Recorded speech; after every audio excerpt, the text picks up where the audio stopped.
Air Marshal Slemon at the time being the chief of the air staff. And he did. Wedge caps were banned. Right then, bang. No more wedge caps. In 1972, I was on a flying visit to headquarters in Ottawa, and General Dexterous, the CDS at that time, spotted me in flying suit and a wedge cap walking down the hall of headquarters. And a message went out naming me and saying wedge caps and flying suits were barred from headquarters forever and a day. But time changes, and it's amazing, and the attitude changes. And obviously, today, to me, it was a revelation. I not only saw blue uniforms, but I saw the boss man of Air Command in a wedge cap taking a parade where all the people on parade were in flying suits. And I think that's good.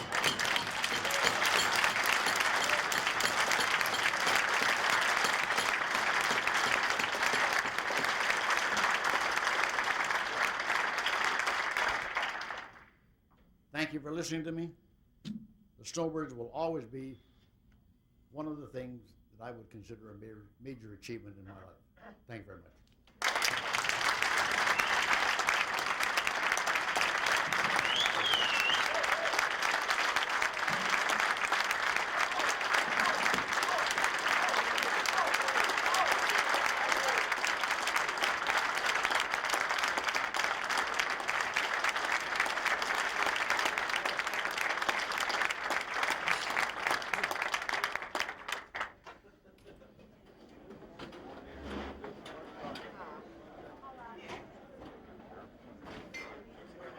Thanks very much, OB.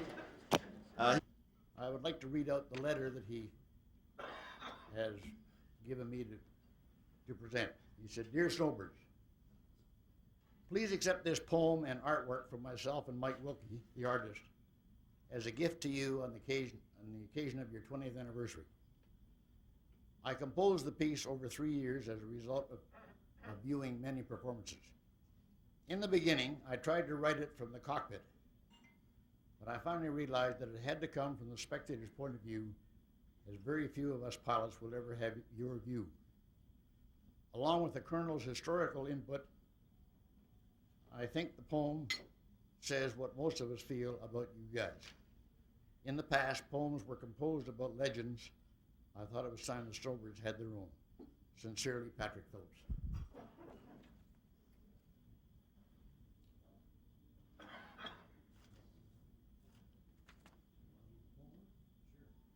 There's the letter, and there's a copy of.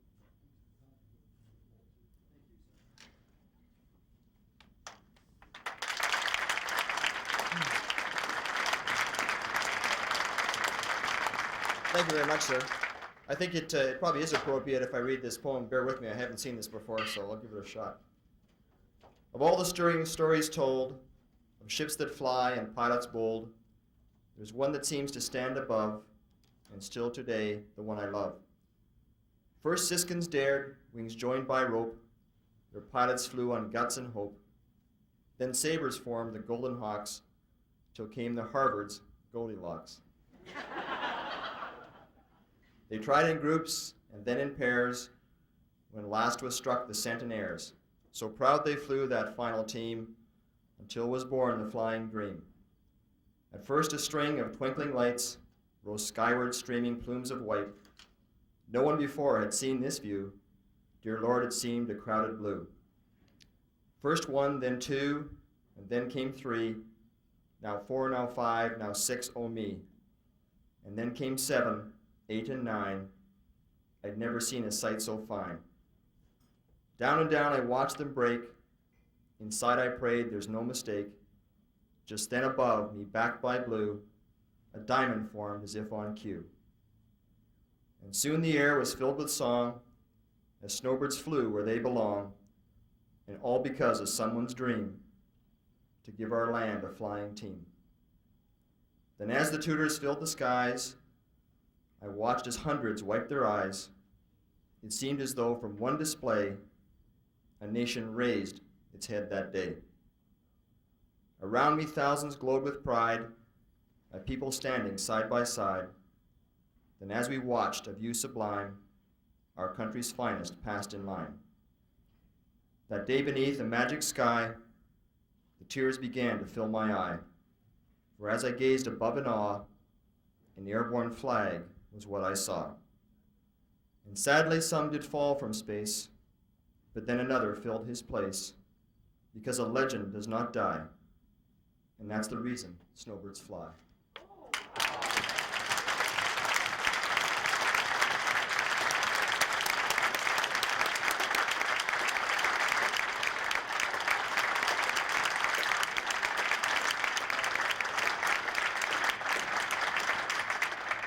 Can I now ask my partner in crime, Bill Johnson, to come up here?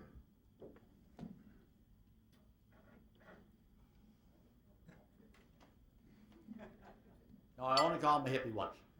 Not anymore.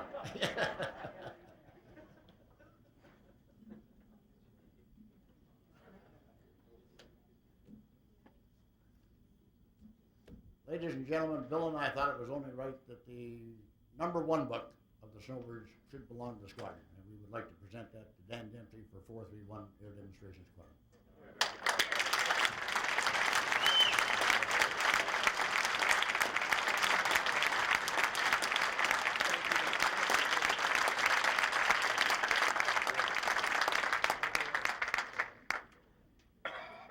Well, thank you very much, sir. That means an awful lot, and it's pretty big.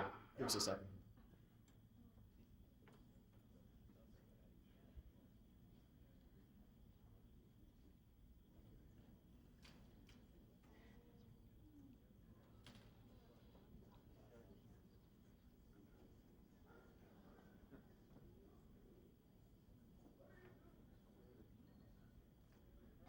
Come on up here, Obi.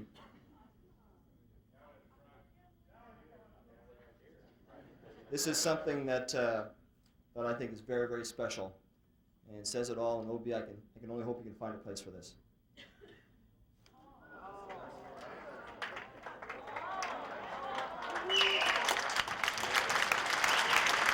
And that was done by Eve Bossier. Thanks, Eve.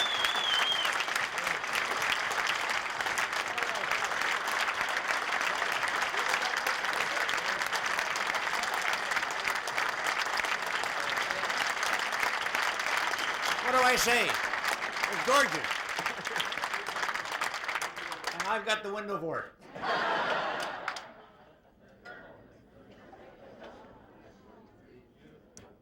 Put it behind the iron gate.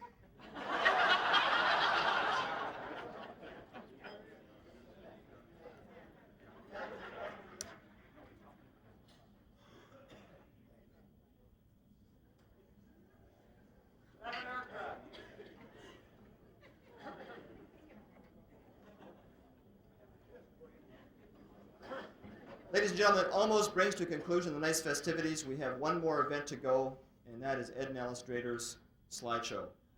And I'm not going to say anything after that slideshow because I probably won't be able to. They've put months and months and months into work.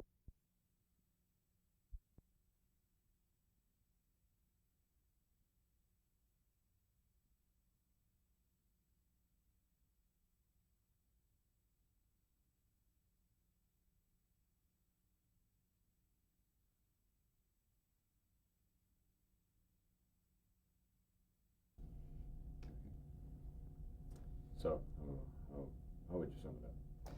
It's the last couple of years, being the leader of the Snowbirds has certainly been very different from the first time around when I was one of the solo pilots. But I think that it's probably been the most rewarding job I'll ever have in my life. To have control of a group like the Snowbirds, whose goal is ultimately the pursuit of excellence both in the air and on the ground, is a real honor. And it's something that I'll certainly never forget. I really appreciated the opportunity to fly with this team. It's really the final chapter, I guess, in a childhood dream for me, because I grew up wanting to do this type of work. And so it's going to be very, very sad to leave it at the same time. Yeah, it's interesting. It's all your story almost parallels the one that we're doing in the film. Yeah, yeah. You had that aspiration. So, handing over the Snowbirds to Bob Steffen, how does that feel? For me personally, to hand over to somebody like Major Bob Steffen is it's gratifying. It's always been sort of a tradition on the team that the outgoing team leader has a lot to say about who comes in to follow in his footsteps. Bob and I are old friends. We go back a long, long way. When I finished the team for the first time around, he was instructing on the F-5 up at Cold Lake, which is the aircraft I went to fly for a short time. And Bob expressed a very, very deep-rooted desire at that time to fly with the Snowbirds, and we talked a lot. And it's kind of ironic, you know, for him to have followed in after me as a solo pilot, and then to follow in after me as the leader. It's gratifying. It's nice to know that the person you're handing over the reins to is going to take all the traditions and all the things that are really important to this squadron, to this team, and carry them on. And so it's good. It's great. We got a terrific flavor the last few days of that tradition. It's really Yeah. It's amazing. If you were giving Bob one piece of advice, what would that be? I think the most important thing that I could say to Bob and future leaders is to never forget why this team exists. Our mandate is public relations and recruiting. We have become, in every sense of the word, ambassadors for this country. So I think that we can never fail to forget what we're really here and what we're all about, why we're here. And for the Snowbirds of the future, the air show is something that obviously gets the people interested in the team. But the work we do at the fence after the show, the hospital visits, the school visits with the kids are a big part of our job. So I think that's something we have to make sure that we always continue. Yeah. Yeah, it seemed to me that there must, you know, there must definitely be, well, you have a lot of freedom, a kind of 4 or 5 basic rules that are thou shalt and thou shalt not when it becomes Snowbirds. If someone asked you for 3 good reasons why the Snowbirds shouldn't be dismantled, what would you tell them? I don't know if I give you a 3 or not, but I will say this about the Snowbirds. I think that the Snowbirds have become a national symbol in every sense of the word. They are something that every Canadian can and should take great pride in, something that's truly Canadian, a Canadian designed and built aircraft being flown by Canadian crews. We are able to touch virtually every corner of the country, including the far north. We have performed now since 1971 before over 64 million people. And I think that the fact that the Snowbirds have become a national symbol is reason in itself to ensure their longevity, because people need something like the Snowbirds to identify with. And we see that all the time. I think we saw it particularly this year on Parliament Hill on Canada Day when the team was introduced to a national television audience. And the people there gave us a very, very warm reception. And we've heard only good things since that time. So that's the big thing, the fact that people need something to identify with in every country. I think it's also important, a lot of people don't realize that every one of the big 7 countries in the Western world, with the exception of West Germany, has a national aerobatic team to go out and be ambassadors for their country. I think one thing that I'd like to see happen for the Snowbirds in the future is I'd like to see the team go abroad. There's been a lot of talk of it in the past. There is certainly a financial consideration there. It's going to cost money because the aircraft can't fly themselves overseas. We'd have to send them over in container ships, something of that nature. But I think that the benefits that you reap from that sort of an endeavor are very, very obvious. And every other team in the world has in fact traveled across the Atlantic Ocean or wherever the case may be and represented their country in foreign lands. And that's something I think the Snowbirds need to do. Yeah, the Italians and French, I guess, do they fly them over? Or Yes, they do. They have just enough range to make it. They hopscotch up through Iceland and Greenland and that sort of thing. But so in your wildest imagination, could you perceive that, could you see the Snowbirds going another 20 years? oh yeah, I see the Snowbirds going indefinitely, I really do. Obviously, with the groundswell of support we have, I think that's what the people of Canada would like to see happen. But there are some realities we have to face. The biggest one, I think, is the fact that we're eventually going to need a new airplane. The Tudor has served us extremely well. It is getting old. We can certainly keep flying the aircraft in the Snowbird role for a number of years to come. But I think we need to be looking downstream to a new airplane I think it's very important that we maintain the 9 aircraft in our squadron, in our team. We're the only team in North America that flies 9 airplanes. And that has allowed us to choreograph a show which is really certainly unlike any other in North America, and unique in many, many ways. So the 9 aircraft must be preserved, in my estimation, but we will need an aircraft probably the next 10 to 15 years for sure. We keep hearing, and of course we've been steeped in it the last couple of days, but I ask previous leaders about, and the show people, they say, you know, Snowbirds are constantly nice guys, terrific skill in the air, of course, it's part of it, but I mean, there's obvious things like Billy Bishop and all that sort of stuff, but what is this remarkable Canadian military aviation tradition? A lot of people don't realize that it goes back so many years, back to 1929 with the Siskins and a number of smaller teams that came up through the 1950s. I think really in 1959 is when Canada really became famous for its aerobatic teams with the Golden Hawks. And each of those teams was formed to celebrate something special in Canada's aviation history. In the case of the Golden Hawks, it was the 50th anniversary of powered flight, 35th anniversary of the Royal Canadian Air Force. Of course, they were succeeded later on by the Golden Centenaires in 1967 for Canada's centennial.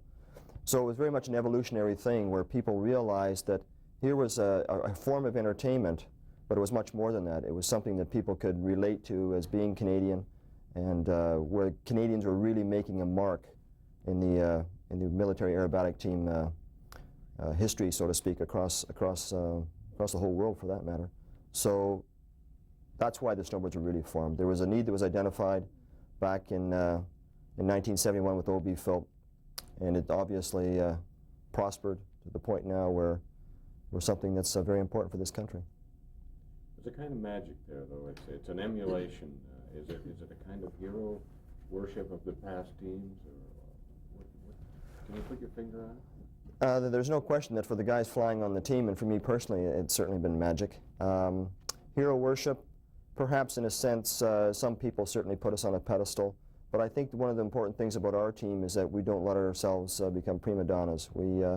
It's very important to keep perspective on this whole thing. We happen to be very, very lucky in what we're doing. A lot of people have a dream. For a lot of the fellows who end up, both air crew and ground crew, flying on this team, that's sort of the culmination of a childhood dream. So you have to keep that in perspective and remember that you know better than anybody else. You're just a normal human being. You just happen to be a very lucky human being. So for me, it has been magic. It's been everything I could ever imagine it would be. Yeah, it's and that same feeling, I mean, that runs so deeply that it makes these flyers, it helps to make these flyers as skillful as they are, and at the same time just steeped in this kind of humble Canadian joy for what they're doing. I guess that's the root of it all. Yeah, it's very hard to describe in words. It really is. It's tough. So, speaking of hard to describe in words, how did you feel last night when you were surprised with your announcement? Well, that was quite a surprise. Not that I needed a surprise, that's for sure. You know, as I said before, it's been very gratifying to be the leader of this team. To find out at the end of that tenure that somebody has thought enough of you to promote you to one rank higher, and even more so to hire you on as his personal assistant is very gratifying indeed. Yeah, so man. it was a great night. Yeah, he literally orchestrated that whole thing. Yes, I know. Yeah, he kind of hosed me there. Great, Dan. Well, this Okay. is something that we haven't touched on. Is there something that Oh. felt